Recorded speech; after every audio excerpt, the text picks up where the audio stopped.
میرا یہ قدم تمام اولیاء کرام کی گردن پر ہے۔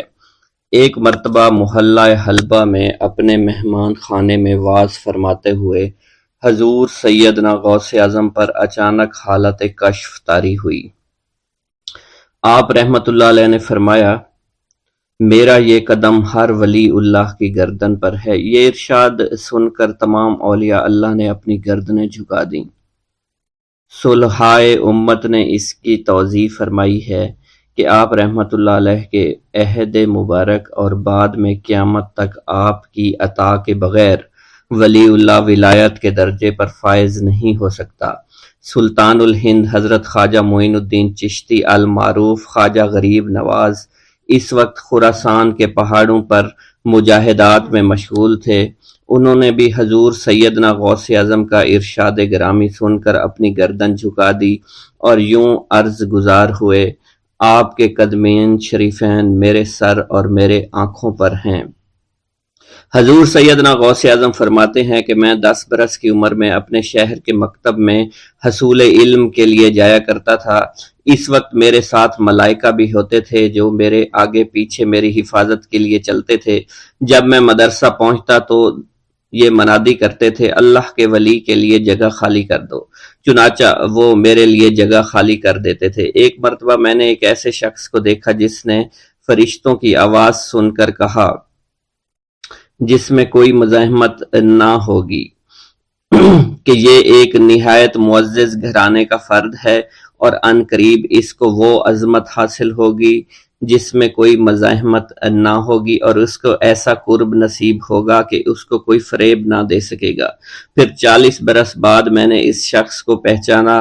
وہ شخص ابدالوں میں سے تھا۔ حضرت شیخ ابو سعود احمد بن بکر حریمی سے مروی ہے کہ حضور سیدنا غوث اعظم نے فرمایا کہ میں 55 سال تک تنہا عراق کے بیابانوں میں پھرتا رہا۔ میں لوگوں کو نہ جانتا، لوگ مجھے نہ جانتے۔ اسی دوران میرے پاس رجال الغیب اور جنات تشریف لاتے جنہیں میں طریقت اور اصول کی تعلیم دیتا تھا۔ ابتدا میں جب میں عراق میں داخل ہوا تو حضرت خضر میرے ہم سفر بنے، اور بعد میں اس وقت ان کو پہچانتا نہ تھا، اور اس کے ساتھ میرا معاہدہ ہوا کہ میں ان کے کسی حکم کی خلاف ورزی نہیں کروں گا۔ ایک مرتبہ انہوں نے مجھے ایک جگہ بیٹھنے کا حکم دیا اور میں اس جگہ 3 سال تک بیٹھا رہا۔ سال میں ایک مرتبہ حضرت خضر میرے پاس تشریف لاتے، فرماتے کہ یہی تیرا مقام ہے جہاں تجھے پہنچایا گیا ہے۔ اس عرصہ کے دوران تمام نفسانی خواہشات مجھ پر انسانی شکل میں وارد ہوئیں، لیکن اللہ عز و جل نے مجھے ہر موقع پر استقامت عطا فرمائی اور مجھے ان خرافات سے بچائے رکھا۔ ابتدا میں میرا نفس مجاہدہ کا کوئی طریقہ اختیار کرتا تو میں اس پر قائم ہو جاتا اور کسی چیز کو قبول نہ کرتا تھا۔ ایک طویل مدت تک اپنا گلا گھونٹتے ہوئے میں مدائن کے جنگلوں میں مجاہدات میں مشغول رہا۔ حضور سیدنا غوث اعظم فرماتے ہیں کہ میں نے اپنے نفس کو مختلف مجاہدوں، مختلف ریاضتوں اور مختلف مشقتوں میں ڈالے رکھا۔ 1 سال تک میں گری ہوئی چیزیں اٹھا کر کھاتا رہا، دوسرے سال پانی پر گزارا کیا، اور تیسرے سال نہ میں نے کچھ کھایا، نہ پیا اور نہ ہی سویا۔ ایک مرتبہ شدید سردی کی وجہ سے میں ایوان کسریٰ کے کھنڈرات میں سویا تو رات بھر میں 40 مرتبہ طبیعت خراب ہوئی۔ حضور سیدنا غوث اعظم فرماتے ہیں، ہر سال ایک بزرگ آتے اور وہ مجھے جبہ دے کر چلے جاتے۔ اسی طرح میں نے بے شمار طریقوں سے دنیا اور نفس سے چھٹکارا پانے کی کوشش کی۔ لوگ مجھے دیوانہ سمجھتے تھے۔ میں برہنہ جسم جنگلوں میں چلا جاتا اور کانٹوں پر لوٹتا شور مچاتا تھا۔ میرا تمام بدن سے خون جاری ہو جایا کرتا تھا اور لوگ مجھے اٹھا کر شفا خانے لے جایا کرتے، جہاں میری حالت مزید بگڑ جاتی۔ ایک وقت ایسا بھی آیا جب مجھ میں اور مردہ میں کوئی فرق نہ تھا۔ لوگ کفن لے کر آئے، غسال کو بلوایا کہ وہ مجھے غسل دے دیں۔ ابھی انہوں نے مجھے غسل دینے کے لیے تختہ پر ڈالا ہی تھا کہ میری حالت درست ہو گئی۔ میں اٹھ کھڑا ہوا۔ طریقت کی ان پرخطر راہوں میں نہ تو میں کبھی خوف زدہ ہوا اور نہ کبھی میرا نفس مجھ پر غلبہ پا سکا، اور نہ ہی دنیا کی آرائش مجھے حیران کر سکی۔ حضور سیدنا غوث اعظم فرماتے ہیں، شیطان نے میرے گرد بے شمار جال بچھائے۔ جب میں نے اس سے کہا کہ یہ کیا ہے تو اس نے کہا، یہ دنیاوی چیزیں ہیں اور میں ان جالوں سے تم جیسوں کو شکار کرتا ہوں۔ میں نے 1 سال تک شیطان کا مقابلہ کیا، اس کے بچھائے ہوئے تمام جالوں کو ختم کر دیا۔ اس کے بعد میرے سینے کو کھول دیا گیا اور مجھ پر بے شمار خلائق ظاہر ہوئے۔ حضور سیدنا غوث اعظم فرماتے ہیں میں نے دریافت کیا کہ یہ اللہ کیسے ہیں؟ جواب ملا کہ یہ خلق کے اسباب ہیں جو تم سے ملے ہوئے ہیں۔ میں سال بھر ان کی جانب متوجہ رہا یہاں تک کہ وہ مجھ سے جدا ہو گئے۔ جب مجھ پر میرا باطن ظاہر کیا گیا تو میں نے اپنے قلب کو بہت سے علائق سے ملوث پایا۔ میں نے دریافت کیا کہ یہ علائق کیا ہیں؟ جواب ملا یہ تمہارے ارادے، تمہارے اختیارات ہیں۔ چنانچہ 1 سال تک ان کی جانب متوجہ رہا کہ وہ مجھ سے دور ہو گئے۔ میرا قلب ان تمام غلاظتوں سے نجات پا گیا۔ پھر مجھ پر میرے نفس کو ظاہر کیا گیا، میں نے اس کا مشاہدہ کیا، مجھے معلوم ہوا اس کے ساتھ کچھ امراض اور بھی ہیں اور نفس کی خواہشات زندہ ہیں، نفس کا شیطان سرکش ہے۔ چنانچہ میں نے سال بھر پھر توجہ دلائی اور میرے نفس کے تمام امراض سرے سے ہی ختم ہو گئے اور اس کے شیطان نے کلمہ پڑھ لیا اور پھر میرے تمام امور اللہ کے لیے ہو گئے اور میں اپنی ہستی سے باہر نکل آیا۔ حضور سیدنا غوث اعظم فرماتے ہیں پھر میں توکل کے دروازے پر آیا تاکہ میرا مقصد پورا ہو، لیکن جب میں نے توکل کے دروازے پر پہنچا تو بے شمار لوگ موجود تھے۔ میں اس ہجوم کو چیرتا ہوا آگے بڑھا اور شکر کے دروازے پر پہنچ گیا، یہاں پر بھی لوگوں کا جمع غفیر موجود تھا، اس سے بھی چیرتا ہوا آگے بڑھا اور مشاہدہ کے دروازے پر پہنچ گیا اور یہاں پر موجود ہجوم کو چیرتا ہوا اندر داخل ہوا، حتیٰ کہ سب سے آخر میں مجھے فقر کے دروازے پر لایا گیا۔ فقر کا دروازہ خالی تھا۔ جب اس دروازہ میں داخل ہوا تو دیکھا جن جن چیزوں کو میں نے ترک کیا تھا وہ سب یہاں موجود تھیں۔ یہاں مجھے ایک بہت بڑے روحانی خزانے کی فتوحات سے نوازا گیا اور میرے لیے تمام دنیا کے خزانے کھول دیے گئے۔ مجھے روحانی عزت، دائمی فنا اور خالص آزادی عطا فرمائی گئی۔ میری تمام چیزیں جو میری ہستی اور میری صفات سب معدوم ہو گئیں اور میری ہستی کی جگہ کسی اور نے لے لی۔ حضرت شیخ ابو سعید مخزومی نے حضور سیدنا غوث اعظم کو خرقہ خلافت سے نوازا اور فرمایا اے عبد القادر، یہ وہ خرقہ ہے جو حضور نبی کریم صلی اللہ علیہ وسلم نے حضرت سیدنا علی المرتضیٰ کو عطا فرمایا، اور حضرت سیدنا علی المرتضیٰ نے یہ خرقہ حضرت خواجہ حسن بصری کو عطا فرمایا تھا، جس سے ہوتا ہوا یہ خرقہ مجھ تک پہنچا، اور یہ تمہاری امانت تھی جو میں نے تم تک آج پہنچا دی ہے۔ حضور سیدنا غوث اعظم نے جب خرقہ مبارک کو زیب تن کیا تو آپ پر بے شمار انوار و تجلیات کی بارش ہونا شروع ہو گئی۔ حضور سیدنا غوث اعظم نے حضرت شیخ ابو سعید مخزومی کے مدرسہ میں تدریسی فرائض سر انجام دینا شروع کر دیے۔ آپ کے لیے فی الحال تدریسی مصروفیات کے علاوہ کوئی کام نہ تھا۔ آپ کی شبانہ روز کی محنت سے آپ کے نام کا شعرہ کچھ ہی دنوں میں سارے بغداد میں پھیل گیا۔ طلبہ دور دراز کے علاقوں سے علم کے حصول کے لیے آنے لگے۔ طلبہ کی تعداد جب مزید بڑھنا شروع ہو گئی تو ارد گرد کے کئی مکانات کو خرید کر مدرسہ میں داخل کر لیا گیا۔ کتب سیر میں منقول ہے کہ 528 ہجری میں آپ مدرسہ نظامیہ کی وسیع عمارت تعمیر فرما چکے تھے۔ اس مدرسہ کی تعمیر میں آپ نے بحیثیت مزدور بھی حصہ لیا تھا۔ حضرت شیخ ابو الخشاب سے مروی ہے کہ میں جوانی میں جب علم نحو پڑھ رہا تھا تو لوگوں نے مجھے حضور سیدنا غوث اعظم کے پاس جانے کا مشورہ دیا، اور اس کی وجہ سے مجھے بھی اشتیاق ہوا کہ میں آپ کا واز سنوں۔ ایک مرتبہ کچھ لوگوں کے ہمراہ آپ کی مجلس میں دوستوں کے ہمراہ حاضر ہوا۔ آپ نے میری جانب توجہ کرتے ہوئے فرمایا ہماری صحبت اختیار کر لو۔ چنانچہ میں نے آپ کے فرمان کے مطابق آپ کی صحبت کو اختیار کر لیا۔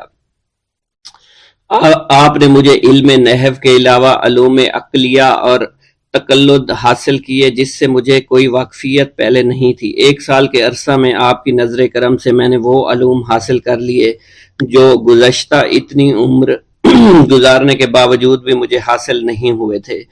منقول ہے حضرت شیخ بقا بن بطو، شیخ علی بن ہیتی اور شیخ کیلوی جب حضور سیدنا غوث اعظم کے مدرسہ میں آتے تو جھاڑو دیا کرتے تھے اور چھڑکاؤ کرتے تھے، لیکن آپ کی اجازت کے بغیر کبھی اندر داخل نہ ہوتے تھے۔ اجازت ملنے کے بعد آپ حضرات اندر داخل ہوتے اور اجازت ملنے پر ہی بیٹھتے تھے۔ آپ سے امان طلب کرتے اور امان مل جانے کے بعد مؤدب ہو کر بیٹھ جاتے۔ جس وقت آپ کہیں جانے کا ارادہ کرتے تو یہ حضرات سواری کے ہمراہ چلتے۔ آپ انہیں اس فعل سے منع فرمایا کرتے تھے اور کہتے تھے کہ ہمیں آپ کے ذریعے قرب الہی حاصل ہوا ہے۔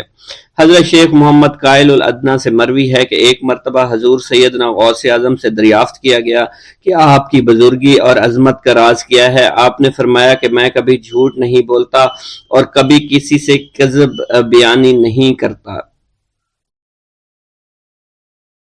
حضرت شیخ عبد القادر جیلانی رحمۃ اللہ علیہ فرماتے ہیں کہ ایک دفعہ بغداد میں قحط پڑا جس کی وجہ سے مجھے نہایت تنگ دستی اور مصائب کا سامنا کرنا پڑا۔ کئی روز تک میں نے کھانا نہیں کھایا بلکہ ہر گری پڑی چیز کو تلاش کر کے کھا لیتا تھا اور اسی پر گزارا کرتا تھا۔ ایک روز بھوک کی شدت اور بے تابی کی وجہ سے میں دریائے دجلہ کی طرف دوڑتا ہوا چلا گیا تاکہ وہاں پتے یا سبزی وغیرہ جو بھی ملے میں کھا سکوں، مگر میں جہاں بھی جاتا وہاں پہلے ہی لوگ موجود ہوتے، کیونکہ بغداد میں قحط پڑا ہوا تھا اور لوگ روٹی کو اور کھانے کو ترسے ہوئے تھے۔ اگر کوئی چیز ملتی تو اس پر فقراء کا ہجوم جمع ہو جاتا۔ میں ان سے مزاحمت کرنا پسند نہیں کرتا تھا۔ آخر میں شہر میں لوٹ آیا، مگر یہاں بھی مجھے کوئی چیز دستیاب نہ ہوئی تاکہ میں کچھ کھا سکوں۔ غرض یہ کہ بے چین گلی کوچوں میں لا حول ولا قوت پڑھتا ہوا مارا مارا پھرتا، بالآخر پھرتے پھرتے سوق الرحائین کی مسجد کے قریب پہنچا تو اس وقت بھوک سے بالکل بےتاب ہو گیا، دماغ چکرانے لگ گیا، حواس گم اور خطا اوسان ہو گئے، بے ہوشی طاری ہو گئی، آنکھوں کے آگے اندھیرا چھا گیا اور اسی پریشانی کے عالم میں دوڑ کر مسجد کے گوشہ میں جا بیٹھا۔ اسی اثنا میں ایک اجمی جوان مسجد میں نان اور بھنا ہوا گوشت لے کر آیا اور کھانے لگا۔ غلبہ بھوک کی وجہ سے میری یہ کیفیت تھی کہ جب وہ کھانا کے لقمے اٹھاتا تو بے اختیار میں بھی اپنا منہ کھول دیتا، حتیٰ کہ میں نے اپنے نفس کو اس نازیبا حرکت پر ملامت کی اور کہا کہ اے نفس، بھروسہ اور توکل بھی آخر کوئی شے ہے، اتنی بے صبری کے کیا معنی ہیں؟ اتنے میں اچانک اس اجمی جوان کی نظر مجھ پر پڑی۔ مجھے دیکھتے اس نے کہا، بھائی آئیے بسم اللہ کیجئے۔ میں نے انکار کیا لیکن اس کے بے حد اصرار نے مجھے کھانے پر مجبور کر دیا۔ ابھی میں نے تھوڑا ہی کھایا تھا کہ وہ مجھ سے میرے حالات دریافت کرنے لگا کہ آپ کون ہیں، کہاں کے باشندے ہیں اور کیا مشغلہ رکھتے ہیں۔ میں نے کہا کہ میں جیلان کا رہنے والا ہوں، یہیں پر رہتا ہوں۔ یہ سن کر اس نے مسرت انگیز لہجہ میں کہا کہ الحمدللہ میں بھی جیلان کا رہنے والا ہوں۔ اس کے بعد اس نے کہا، اچھا آپ کا نام کیا ہے؟ میں نے کہا کہ میرا نام عبد القادر ہے۔ اس نے کہا، کیا آپ ایک جیلانی نوجوان جس کا نام عبد القادر ہے اس کو جانتے ہیں؟ اس نے کہا، تو میں نے کہا کہ میں وہی عبد القادر ہوں۔ وہ گھبرایا، اس کے چہرے کا رنگ متغیر ہو گیا اور ٹپ ٹپ اس کی آنکھوں سے آنسو ٹپک پڑے اور بے چینی اور اضطراب سے کہنے لگا کہ بھائی خدا کی قسم، میں کئی روز سے آپ کو تلاش کر رہا ہوں۔ جب میں بغداد پہنچا تو میرے پاس اپنا ذاتی خرچ ہی موجود تھا، مگر جب تمہاری تلاش اور جستجو کی تو کسی سے تمہارا سراغ نہ لگا، پتہ نہ چلا، یہاں تک کہ میرا نان اور میرا نفقہ ختم ہو گیا۔ ختم ہونے کے بعد متواتر 3 دن میں اسی حالت میں رہا کہ آپ کی امانت کے سوا میرے پاس کھانے خریدنے کے لیے کچھ نہ تھا۔ آپ کی والدہ نے کچھ پیسے بھجوائے تھے، کچھ اشرفیاں بھجوائی تھی جو میرے پاس تھی، اور مجھے فاقہ کا 3 دن گزرنے کو ہے اور پے در پے فاقہ ہونے کی حالت میں 3 روز مردار کھانے کی اجازت ہوتی ہے۔ اس لیے میں آج تمہاری امانت سے ایک وقت کے کھانے کے دام نکال کر یہ کھانا خرید لایا ہوں، اور اب آپ خوشی سے یہ کھانا تناول فرما لیجئے۔ یہ آپ ہی کا کھانا ہے اور میں آپ کا مہمان ہوں۔ اگر پہلے بظاہر یہ میرا تھا لیکن اب اس کے مالک آپ ہیں۔ میں نے حیرانی اور استعجاب سے پوچھا کیا معاملہ؟ اس نے کہا کہ آپ کی والدہ نے آپ کے لیے میرے ہاتھ 8 دینار بھیجے تھے جن سے بوجہ شدت فاقہ میں نے یہ کھانا خرید لیا ہے۔ میں نے آپ کی امانت میں ایک زبردست خیانت کی جس کے ارتکاب پر میں آپ سے معافی کا خواستگار ہوں۔ اس کا یہ جواب سن کر میں نے اسے تسلی، تسکین اور اطمینان دلایا۔ پھر ہم دونوں سے جو کھانا بچا تھا وہ اس سے ہی دے کر میں نے اسے رخصت کر دیا۔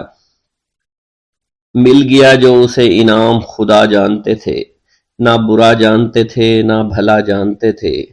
حاجتیں لے کے کسی در پہ گئے تو نہ کہو، نہ زمیں بوس کی عادت تھی نہ تسلیم کی خو۔ اسی طرح شیخ ابو محمد عبداللہ جبائی کا بیان ہے کہ مجھ سے حضرت شیخ عبد القادر جیلانی رحمۃ اللہ علیہ نے فرمایا کہ ایک دن میں ایک صحرا میں ایک جگہ بیٹھا فقہ کا سبق یاد کر رہا تھا اور افلاس و غربت، فاقہ، تنگ دستی کے ہاتھ سے نالا تھا کہ غیبی نے آواز دی کہ اے عبد القادر، جاقوت لاموت کے لیے قرض لے لے تاکہ تحصیل علوم میں تجھے دقت پیش نہ آئے۔ میں نے جواب میں کہا کہ میں کس منہ سے قرض لوں، میں تو ایک مفلس اور فاقہ کش آدمی ہوں، میرے پاس تو ایک جبہ تک نہیں، کس طرح ادا کروں گا؟ حاطف غیبی نے کہا مطمئن رہو، ادا کرنا ہمارے ذمہ ہو گیا۔ یہ سن کر میں ایک نان بھائی کے پاس آیا، اس نے کہا کہ مجھے اس شرط پر ہر روز بطور قرض 1.5 روٹی دے دیا کر کہ اگر مجھے کہیں سے کچھ دستیاب ہو گیا تو تجھے ادا کر دوں گا، اگر میں مر گیا تو مجھے معاف کر دینا۔ نان بھائی نے جب یہ الفاظ سنے تو بے اختیار رو پڑا، کہنے لگا کہ حضرت میں نے آپ کو اجازت دی، جو آپ کا جی چاہے مجھ سے لے جایا کریں۔ چنانچہ میں اس روز سے ہر روز 1.5 روٹی لے کر آیا کرتا تھا۔ جب مجھے روزانہ روٹی لا کر ایک مدت ہو گئی تو ایک دن مجھے یہ معاملہ بہت ناگوار گزرا کہ کھانے تو جاتا ہوں مگر ابھی تک کچھ ادا نہیں کر سکا۔ اتنا خیال آنا تھا کہ آواز آئی کہ اے عبد القادر، فلاں دکان پر جا اور جو کچھ وہاں نظر آئے اٹھا کر اس سبزی فروش کو دے دے۔ جب میں اس دکان پر آیا تو وہاں ایک پارا زر پڑا ہوا تھا، میں نے اٹھا کر سبزی فروش کو دے دیا۔ شیخ ابو محمد عبداللہ جبائی کا بیان ہے کہ مجھ سے شیخ عبد القادر جیلانی نے فرمایا کہ اہل بغداد کی ایک جماعت علم فقہ میں مشغول تھی۔ جب غلہ کے دن آتے لوگ ایک گاؤں میں اناج مانگنے چلے جاتے اور وہاں سے کچھ غلہ وصول کر لاتے۔ ایک دفعہ انہوں نے مجھ سے کہا کہ آؤ تم بھی ہمارے ساتھ چلو، چنانچہ میں اس وقت کم سن تھا اس لیے میں ان کے ہمراہ ہو لیا۔ اسی وقت ایک نہایت ہی متقی، پرہیزگار اور بہت ہی نیک شخص تھا جسے شریف باقوبی کے نام سے پکارتے تھے۔ میں اس کی زیارت کے لیے گیا۔ اس نے مجھے اثناء گفتگو میں کہا کہ طالبان حق کبھی کسی کے آگے ہاتھ نہیں پھیلاتے۔ پھر اس نے خصوصیت کے ساتھ مجھے سوال کرنے سے منع کیا۔ پھر اس کے بعد نہ میں کسی جگہ گیا اور نہ ہی میں نے کبھی کسی سے کوئی سوال کیا۔ شیخ عبداللہ کا بیان ہے کہ مجھ سے حضرت شیخ عبد القادر جیلانی رحمۃ اللہ علیہ نے فرمایا کہ مجھ پر بڑی بڑی ناقابل برداشت سختیاں گزرا کرتی تھی۔ اگر سختیاں پہاڑ پر گزرتی تو پہاڑ بھی پھٹ جاتا۔ جب مصائب، تکالیف، سختیاں، صعوبتیں چاروں طرف سے مجھے احاطہ کر لیتی تو میں تنگ آ کر زمین پر لیٹ جاتا اور آیت کریمہ کا ورد کرتا۔ بے شک تنگی کے ساتھ آسانی ہے، بے شک تنگی کے ساتھ آسانی ہے۔ پھر میں زمین سے سر اٹھاتا تو میری سب کی سب تکالیف دور ہو جاتی۔ اسی طرح آپ نے یہ بھی فرمایا کہ جب میں طالب علمی کے زمانہ میں مشائخ و اساتذہ سے علم فقہ پڑھا کرتا تھا تو سبق پڑھ کر جنگل کی طرف نکل جایا کرتا تھا اور بغداد میں نہ رہتا تھا۔ صرف جنگلوں، بیابانوں کے ویران اور خراب مقامات میں دن ہو یا رات، آندھی ہو یا جھکڑ، موسلا دھار می ہو یا اولوں کی بارش، اپنی زندگی بسر کیا کرتا تھا۔ اسی وقت سر پر ایک چھوٹا سا امامہ باندھتا اور صوف کا جبہ پہنا کرتا تھا۔ برہنہ پا کانٹوں اور پتھریلی زمین میں گھومتا رہتا تھا۔ کاہو، ساگ اور دیگر ترکاریوں کی کونپلیں جو مجھے دریائے دجلہ کے کنارے مل جایا کرتی تھی کھا لیا کرتا تھا۔ الغرض کوئی مصیبت مجھ پر ایسی نہ گزری جس کو میں نبھا نہ سکا۔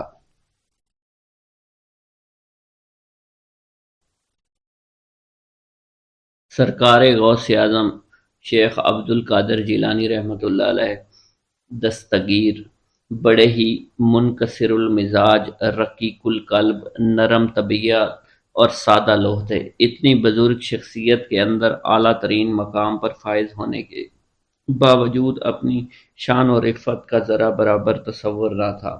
ہر کس و ناقص سے کمال انکساری کے ساتھ ملتے تھے، سب سے محبت کے ساتھ پیش آتے تھے۔ سادگی کا عالم یہ تھا کہ ایک مرتبہ کہیں جا رہے تھے، اثنائے راہ میں ایک گلی سے آپ کا گزر ہوا جہاں کچھ بچے کھیل رہے تھے۔ افتاد طبع کے مطابق ان بچوں سے محبت و شفقت کے ساتھ پیش آئے۔ بچے تو پھر بچے تھے، وہ آپ کی عظمت و شخصیت کو کیا جانیں۔ چنانچہ ایک بچہ نے آگے بڑھ کر کہا کہ 1 پیسہ کی آپ ہمیں مٹھائی لا دیجئے۔ بلا تعطل آپ نے انہیں مٹھائی لا کر دے دی۔ اب تو دوسرے بچوں کو بھی جرأت ہوئی، انہوں نے بھی آپ سے مٹھائی کے لیے پیسے مانگنے شروع کر دیے، لیکن آپ نے کسی بچے سے انکار نہ کی اور سب کو ہی مٹھائی کھلائی۔ گھر کے اوپر بھی آپ کی یہی کیفیت رہتی تھی۔ آپ کی بیویوں میں سے اگر کسی کی طبیعت خراب ہو جاتی تو خود گھر کے سارے کام دست مبارک سے کر لیتے تھے، خود ہی آٹا گوندھ کر روٹیاں پکا لیتے، بچوں کو بٹھا کر کھلا دیا کرتے تھے۔ اکثر کنویں سے پانی کھینچ کر کندھے کے اوپر رکھ کر گھر لے آتے اور گھر میں جھاڑو بھی لگا دیا کرتے تھے۔ غرضے کے کسی کام سے آپ کو آر نہیں تھی۔ آپ کی یہ طرز زندگی کچھ گھر تک ہی محدود نہ تھی، بلکہ جہاں کہیں بھی آپ تشریف لے جاتے یا حالت سفر میں ہوا کرتے تھے اور کسی منزل میں پہنچ کر قیام فرماتے تو وہاں کے اوپر بھی آپ کا یہی انداز ہوا کرتا تھا، یعنی اپنا تمام کام اپنے ہاتھوں سے ہی کیا کرتے تھے، آٹا گوندتے، روٹیاں پکاتے، دوسروں کو کھلاتے۔ سفر کی حالت میں اس قسم کے کاموں سے جب آپ مشغول ہو جاتے تو خدام کرام اور ان مشغولات سے آپ کو علیحدہ رکھنے کے لیے ہزاروں جتن کیا کرتے تھے، تاکہ خدام کی کوششیں اور تدابیر اس وقت بیکار ثابت ہو جاتی جب آپ یہ فرما دیتے تھے کہ میں بھی تم جیسا ایک انسان ہوں، تم روٹیاں پکاتے ہو تو میں کیوں نہ پکاؤں۔ سرکار دو جہاں صلی اللہ علیہ وسلم اور مقدس صحابہ کرام رضوان اللہ تعالی علیہم اجمعین کا بھی یہی طرز عمل تھا۔ پیغمبر اسلام مدینہ طیبہ میں ہوتے تو اپنا کام خود کیا کرتے تھے، سفر میں ہوتے تو تقسیم کار خود فرمایا کرتے تھے۔ صحابہ کرام کی طرح کوئی نہ کوئی کام اپنے ذمے بھی لے لیا کرتے تھے۔ جب اتنی عظیم شخصیت کے مالک ہوتے ہوئے اللہ کے رسول اور لائق کے صد احترام صحابہ ان کاموں کو اپنے ہاتھوں سے کیا کرتے تھے تو میری کیا مجال ہے کہ میں اعتراض کروں اور دوسروں کے کام اپنے سر نہ لوں۔ دور حاضر کے مقتدر رہنما، مقدس پیشوا اور صاحب ثروت حضرت غور فرمائیں، کیا وہ بھی خدام و ملازمین کے ہوتے ہوئے گھر کے کام کرنا خود پسند فرماتے ہیں؟ اگر اپنی عملی زندگی میں پسند کرتے ہیں تو ان کے لیے نعمت لازم کی بشارت ہے۔ یقیناً پروردگار عالم ان کی انکساری، عاجزی اور فروتنی اور سادگی کو پسند فرمایا کرتے تھے۔ اس غرور و تکبر اور دوسروں کو اپنے سے کم تر سمجھنے اور دوسروں سے اچھا برتاؤ کرنے کو عذاب بھگتنے کے لیے تیار رہنا چاہیے۔ ایک نہ ایک دن دنیا میں بھی یہ بلا ذلت اور رسوائی کا سبب بنے گی اور آخرت میں بھی دردناک انجام کا باعث بنے گی۔ سرکار غوث اعظم رحمۃ اللہ علیہ خدا کی راہ میں بہت زیادہ خرچ کیا کرتے تھے۔ آپ کامل مطیع اور فرما بردار تھے۔ اپنی زندگی خدائے بزرگ و برتر اور ان کے نبی کریم صلی اللہ علیہ وسلم کے بتائے ہوئے اصولوں کے مطابق ہی زندگی گزارا کرتے تھے، اس لیے وعدہ و قول کی پابندی کیا کرتے تھے، ایفائے عہد کو نبھایا کرتے تھے۔ جب کسی سے آپ وعدہ فرماتے تو اسے ضرور پورا کیا کرتے تھے اور عہد و پیما کی پوری پابندی کیا کرتے تھے۔ ایک مرتبہ آپ کی خدمت مبارک میں آپ کا ایک عقیدت مند تاجر سفر تجارت پر روانہ ہونا لگا، جسے قبل حاضر ہوا اور دعا و برکت کی التجا کی پیش کی، جسے آپ نے فرمایا جاؤ خیریت کے ساتھ رہو گے اور سلامتی کے ساتھ واپس آؤ گے۔ خوش عقیدہ تاجر یہ پیغام سن کر اطمینان کے ساتھ روانہ ہو گیا، لیکن بعد کو الہام کے ذریعے آپ پر یہ آشکار ہوا کہ اس سفر کے دوران اس کے لیے مکمل تباہی مقتدر ہو چکی ہے۔ آپ کو بڑی تشویش لاحق ہوئی کہ آپ نے تو اس سفر میں اس کو رہائی کا پیغام دیا تھا کہ وہ سلامتی کے ساتھ جائے گا اور سلامتی کے ساتھ آئے گا۔ چنانچہ خدائے بزرگ و برتر کی بارگاہ میں آپ نے دعائیں کی، التجائیں کی اور 60 مرتبہ انتہائی عاجزی اور انکساری کے ساتھ اس شخص کی عافیت و سلامتی کے لیے آپ نے اللہ تعالیٰ سے دعا کی۔ مالک بے نیاز نے کرم فرمایا اور اس کے اوپر جو مصیبتیں آنے والی تھی اس اندوناک کیفیت سے اس کے خواب میں پہنچ گئیں اور وہ آپ کی دعا سے بفضل الہی واپس آ گیا۔ ایک مرتبہ کا ذکر ہے کہ آپ مجلس میں تشریف فرماتے ایک شخص نے کہا کہ آپ یہیں تشریف رکھیں، انتظار فرمائیں، میں ابھی آتا ہوں۔ اتنا کہہ کر وہ چلا گیا۔ آپ نے انکار نہیں فرمایا اور رضامندی ظاہر فرمائی، اس جگہ پر موجود رہے۔ چونکہ آپ نے اس سے وعدہ کر لیا تھا کہ میں اس جگہ موجود رہوں گا، اس لیے آپ ایک دن، ایک ہفتہ، ایک مہینہ نہیں بلکہ 1 سال تک اس مقام پر موجود رہے اور کسی دوسری جگہ تشریف نہ لے گئے۔ یہ عین سرکار دو عالم صلی اللہ علیہ وسلم کی سنت کریمہ تھی۔ پیغمبر اسلام صلی اللہ علیہ وسلم کو بھی اپنے تجارتی سلسلہ میں اس قسم کے واقعات سے متعدد بار سابقہ پڑا ہے۔ روایت کی شہادت یہ ہے کہ ایک مرتبہ تو 3 دن تک مسلسل آپ ایک ہی جگہ پر کھڑے رہے تھے۔ الغرض جب آپ نے عبادات اور ریاضات اور مجاہدات شاقہ کے بعد پورا تزکیہ نفس حاصل کر لیا تو حضرت شیخ ابو سعید مبارک مخرمی علیہ السلام سے بیعت کی اور ان کے حلقہ ارادت میں داخل ہو گئے۔ شیخ ابو سعید نے حضرت کو اپنے ہاتھ سے کھانا کھلایا۔ حضرت غوث اعظم رحمۃ اللہ علیہ فرماتے ہیں کہ جو لقمہ ان کے ہاتھ سے میرے شکم میں جاتا وہ میرے باطن میں ایک نور بھر دیتا تھا۔ پھر انہوں نے آپ کو خرقہ ولایت عطا کیا اور فرمایا کہ اے عبد القادر، یہ وہ خرقہ ہے جو جناب رسول خدا صلی اللہ علیہ وآلہ وسلم نے حضرت علی رضی اللہ تعالیٰ عنہ کو عطا فرمایا تھا اور ان سے حضرت حسن بصری رحمۃ اللہ علیہ کو ملا تھا اور ان سے دست بدست مجھ تک پہنچا ہے۔ اس خرقہ کے پہنتے ہی حضرت غوث العظم شیخ عبد القادر جیلانی پر بھی برکات اور تجلیات الہیہ نے ظہور کیا۔ شیخ ابو سعید موصوف الصدر لکھتے ہیں کہ ایک دوسرے سے تبرک حاصل کرنے کے لیے میں نے حضرت شیخ عبد القادر جیلانی کو اور انہوں نے مجھ کو خرقہ پہنایا۔ سیدنا محی الدین دستگیر عبد القادر شیخ جیلانی رحمۃ اللہ علیہ نہ صرف شیخ طریقت تھے بلکہ پوری طریقے سے اسلام کا جبہ پہنے ہوئے تھے۔ ان کے شیخ ابو حسن علی بن قریشی، ان کے شیخ ابو خرج اور ان کے شیخ ابو الفضل تھے۔